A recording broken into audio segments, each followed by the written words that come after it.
نگیر صاحبہ، آپ نے بہت ہی کلوزلی اس ساری سچویشن کو دیکھا ہے، آپ نے لمبا اس کو کور کیا ہے.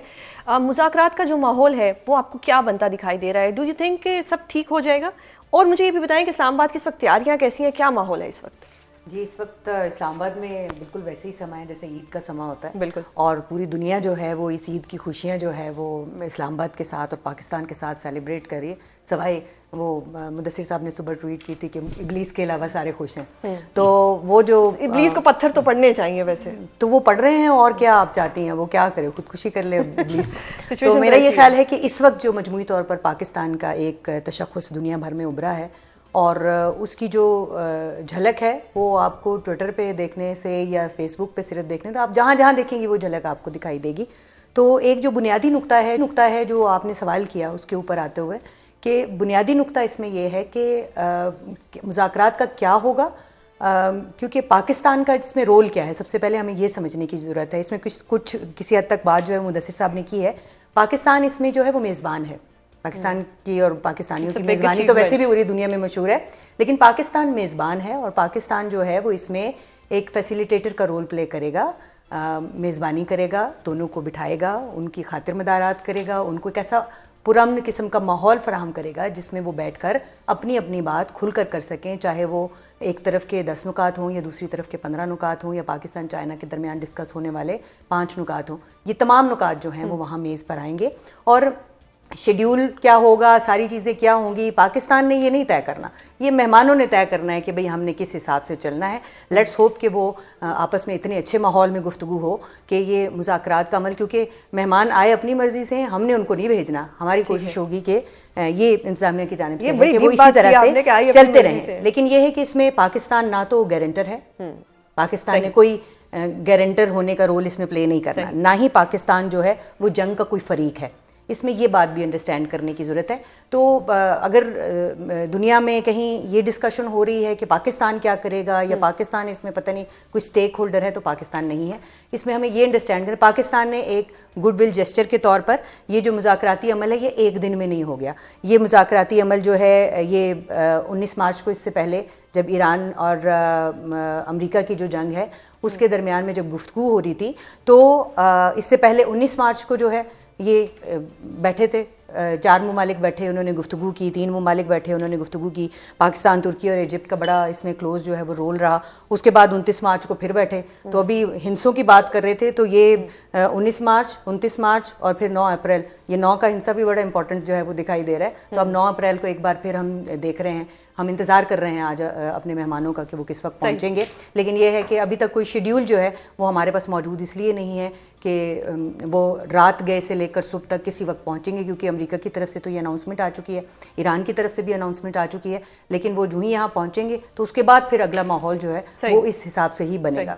اعجاز صاحب، آپ سے جاننا چاہوں گی کہ لبنان سیز فائر کے ایشو پر ایران نے ایک بڑی اسٹیٹڈ پوزیشن لی تھی. اب جو مذاکرات ہونے جا رہے ہیں، کیا اس میں ایران کوئی لچک دکھائے گا اس معاملے کو لے کر؟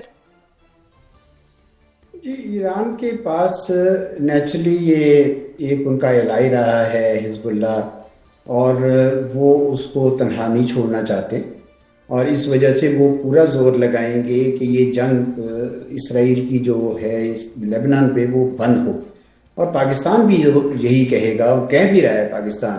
میرے خیال میں امریکہ کے اوپر یہ کہنا پڑے گا کہ آپ اسرائیل کو مجبور کریں. آج میں دیکھ رہا تھا کہ نیتن یاہو صاحب نے کہا ہے کہ ٹھیک ہے، ہم لبنان کے ساتھ ڈائریکٹ نیگوشیشنز اس معاملے میں کرنے کو تیار ہیں، چلے کر لیں.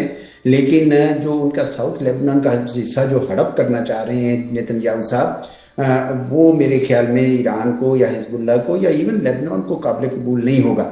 تو چنانچہ یہ ایک مسئلہ تو بہت بڑا اٹھے گا، اور ایران اس کے اوپر بہت زور لگائے گا، کیونکہ یہ نہیں ہو سکتا کہ وہ ان کو تنہا چھوڑ دے، اپنے ساتھی کو جس نے اس جنگ کے دوران اسرائیل کے لیے مشکل پیدا کی تاکہ ایران کے اوپر بمباری پوری طرح نہ کرے. وہ تو ایسے میں ایران چھوڑے گا تو نہیں. لیکن کیا یہ میک اینڈ بریک ہوگا؟ نہیں، میک اینڈ بریک نہیں ہوگا، کیونکہ دونوں امریکہ اور ایران چاہتے ہیں کہ کوئی نہ کوئی کسی قسم کا سمجھوتا ہو جائے، اور دونوں اپنی میکسیمم ٹرمز لیں گے.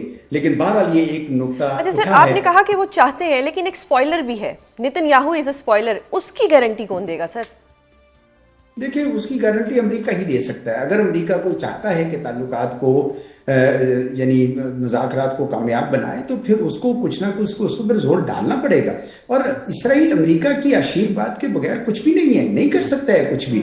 اور ٹھیک ہے وہ فالس فلیگ کر سکتے ہیں جیسا انہوں نے جنگ کے دوران بھی کیے, وہ مسائل کھڑے کر سکتے ہیں جس طرح وہ لیبنان میں کر رہے ہیں, لیکن امریکہ کے اوپر ڈپینڈ کرتا ہے کہ اگر امریکہ کو اگر یہ مذاکرات اور یہ جنگ بندی جو ہے وہ قبول ہے اور اس کو واقعی لے جانا چاہتا ہے تو شاید وہ اس کو مجبور کرے کہ آپ اس سے آگے نہیں بڑھیں. جی اگر آپ کی اجازت سے کیونکہ آپ میزبان ہیں, ہم مہمان ہیں, لیکن مہمان کا اجازت آپ میں اعزاز صاحب سے ایک سوال.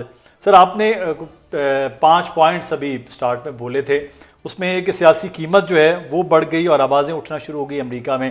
دوسری آپ نے بات کر رہے تھے کہ فوج بھی تیار نہیں تھی, جیسے فوجی جو سربراہ ان کو بھی چینج کیا گیا, ایران بھی تیار نہیں تھا. پھر خلیجی ریاستوں والا جو پوائنٹ آپ نے بات کی ہے, سر خلیجی ریاستوں کا واقعی امریکہ پر اتنا دباؤ کہہ لیں یا ان کا کہنا, کیونکہ نقصان تو خلیجی ریاستوں میں بہت شدید ہوا ہے اور اس کے امپیکٹ اگلے آنے والے دنوں میں مزید ہوں گے, تو کیا واقعی خلیجی ریاستوں کا اتنا دباؤ رہا امریکہ پہ کہ یہ مذاکرات پر وہ آئے؟ دیکھیے خلیجی ریاستیں بنیادی طور پر امریکہ کے لیے ایک ٹیسٹ کیس ثابت ہوا کہ وہاں ان کے اڈے موجود تھے, اس کے باوجود وہ ایران کو شکست نہیں دے سکے.